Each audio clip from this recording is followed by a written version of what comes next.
So while we're waiting on the screen to go up, I'll tell you a little funny story about things that you get to be grateful for that you didn't expect to get to be grateful for.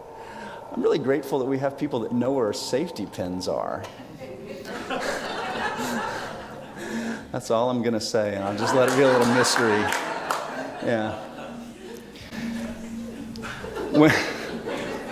When I was 11, I remember distinctly being told by my mother's second husband, Larry, that I was an ungrateful jerk. Larry and I didn't really get along. I'm probably not bearing the lead on that one, but that doesn't mean he wasn't wrong. Despite his being the total jerk, my stepdad was absolutely right. Oh, well, at least about the ungrateful part.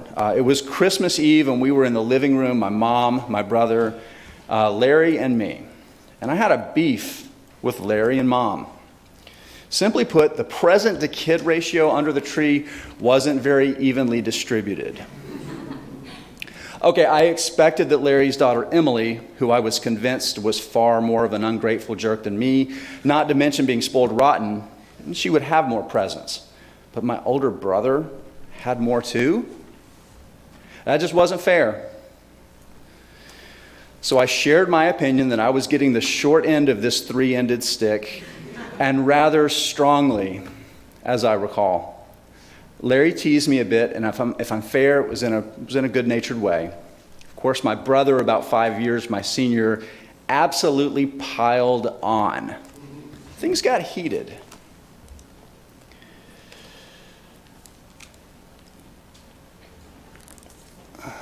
The thing that's funny about that story is that it actually wasn't my brother, or it wasn't Larry, it was my brother.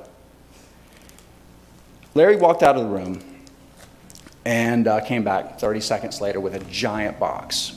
Had a label with my name on it. Put it under the tree.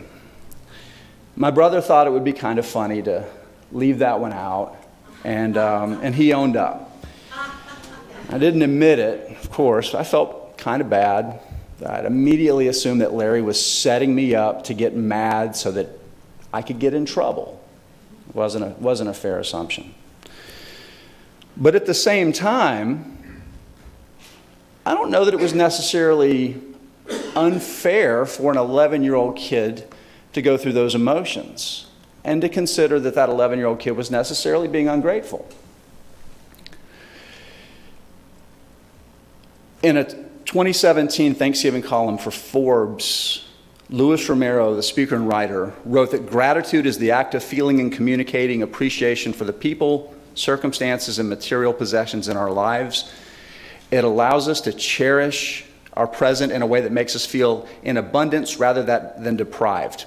As a result, we become more motivated, less fatigued, and ultimately better off. The thing is, in that, I didn't hear anything about settling for your lot in life.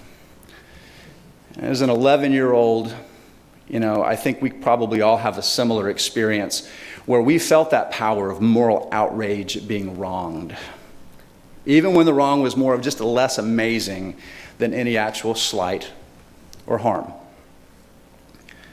Needless to say, as I've gotten older and come to understand gratitude, and as Rick's wonderful story shared, good luck or bad luck, it depends.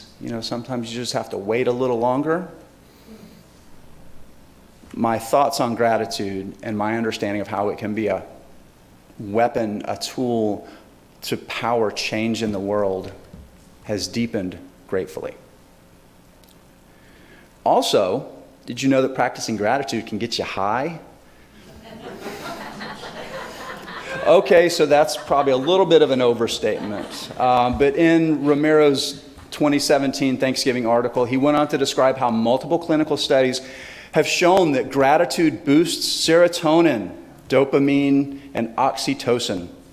These are the same feel-good chemicals your body releases in massive amounts when you consume certain drugs. The good news is gratitude doesn't alter how your body responds naturally to those chemicals, requiring continued use of those drugs to get the same positive effects. I'm not making light of substance abuse. I can tell you absolutely from personal experience that actively, consciously practicing gratitude has made a measurable improvement in how I feel. I'm more open and accepting of people. Maybe a better way to say it is maybe I just hate all of those idiots out there a little bit less than I used to. Did you know that I even invited a door-to-door salesman into my home last week? Yeah, oh, don't get me wrong. I told him immediately I wasn't buying anything. But it was really hot, and he looked like maybe he wanted something cold to drink. It was, and he did. Maybe I'm just virtue signaling up here right now, telling you all how awesome of a person I am, giving water to a stranger, like I rescued kittens from a burning building or something. Maybe the most important thing my gratitude practice has taught me is the power of empathy, the power of seeing that person who is interrupting my work day, I work from home, as just another person out there trying to make their way in life. Now, I have to admit, gratitude should come incredibly easy to me. I have essentially every privilege a person can have in our society. I'm white. I'm a man. I'm smart and I'm educated. I'm tall. Trust me, that matters. And I'm devastatingly handsome.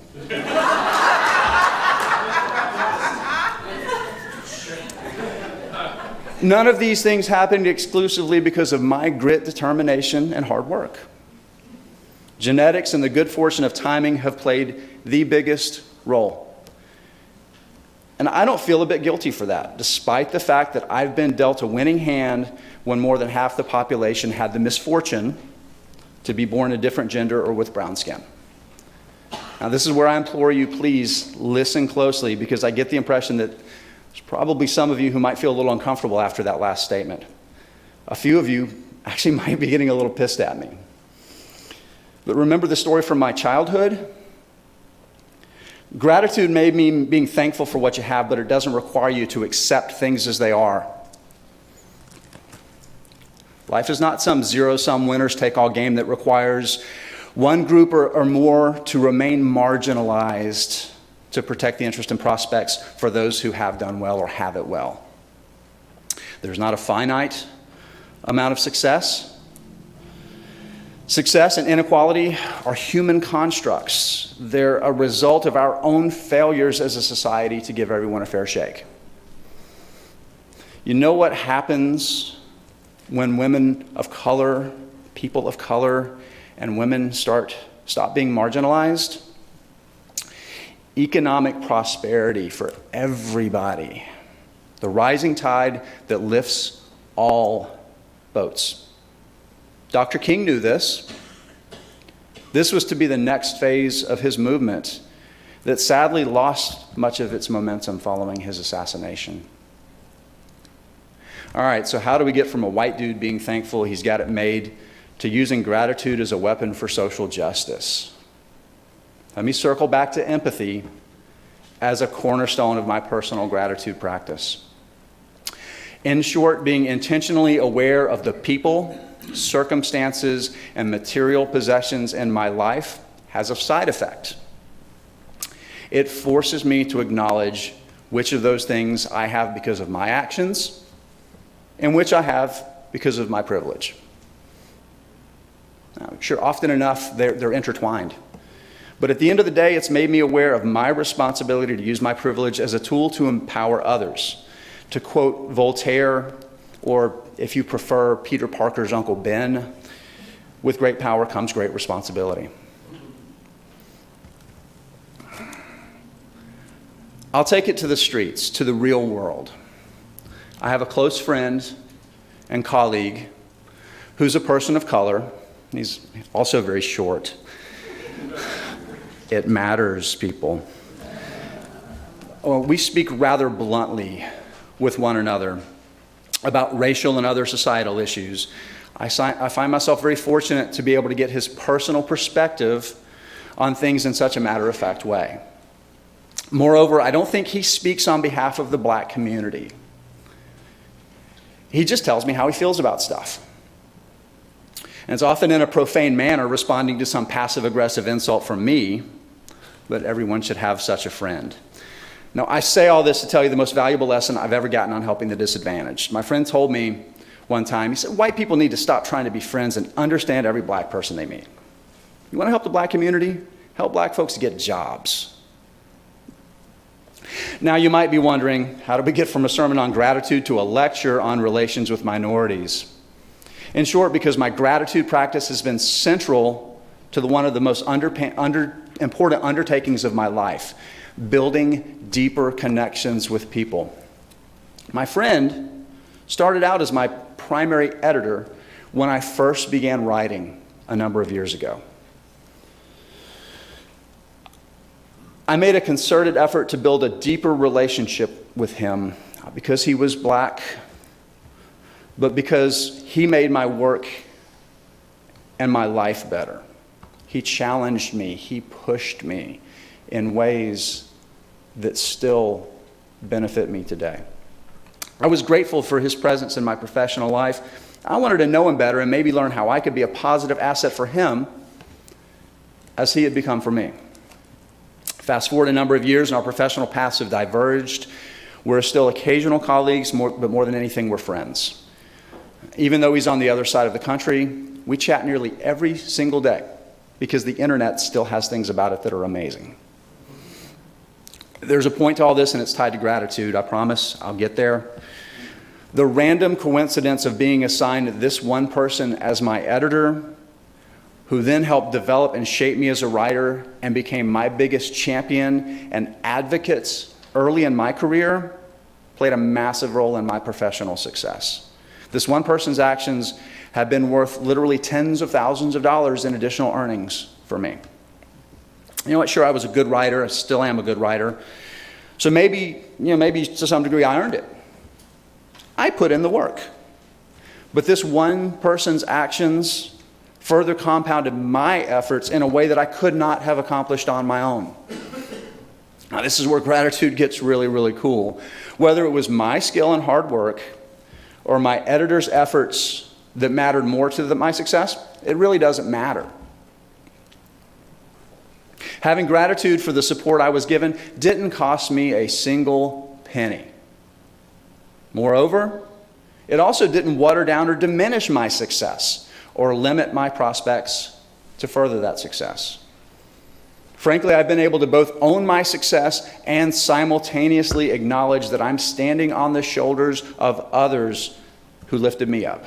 If anything, it has made my own success more sweet, knowing that it was not purely mine alone, and that for some reason I made enough of an impact on someone else that they found me and my work worthy of advocating for. And that's pretty amazing.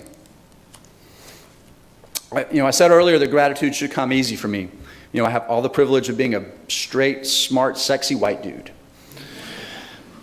But initially it was not easy accepting that many of the people, circumstances, and material possessions that make my life so wonderful were a product of my privilege, not solely my own capabilities to make myself a success.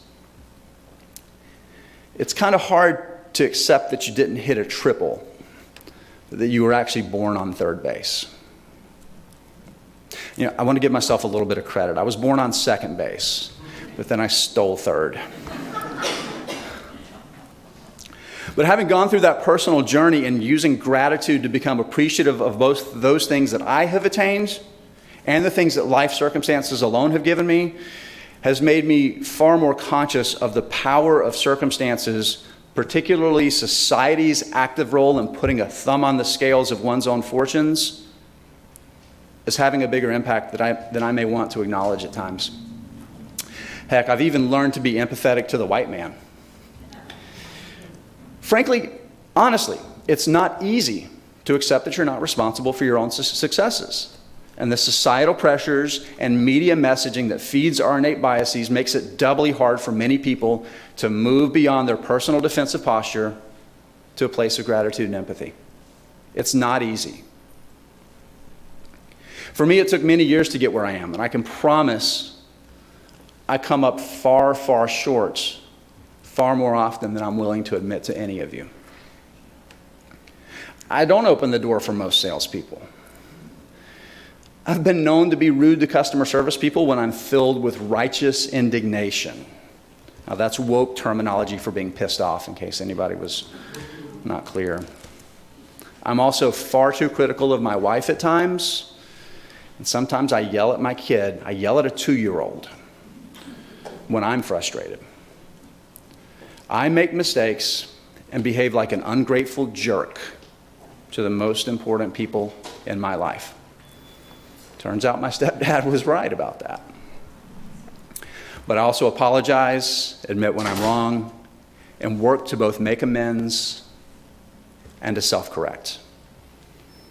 Because at the end of the day, I am filled with gratitude that for so many things that quite simply I have because of the benevolence of others and the coincidence of my birth, and even my own successes are heavily seasoned with the support and efforts of others, often without any potential payoff or benefit for themselves.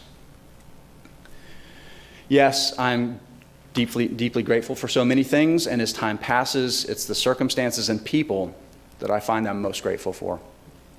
That includes a lot of faces that I see here today.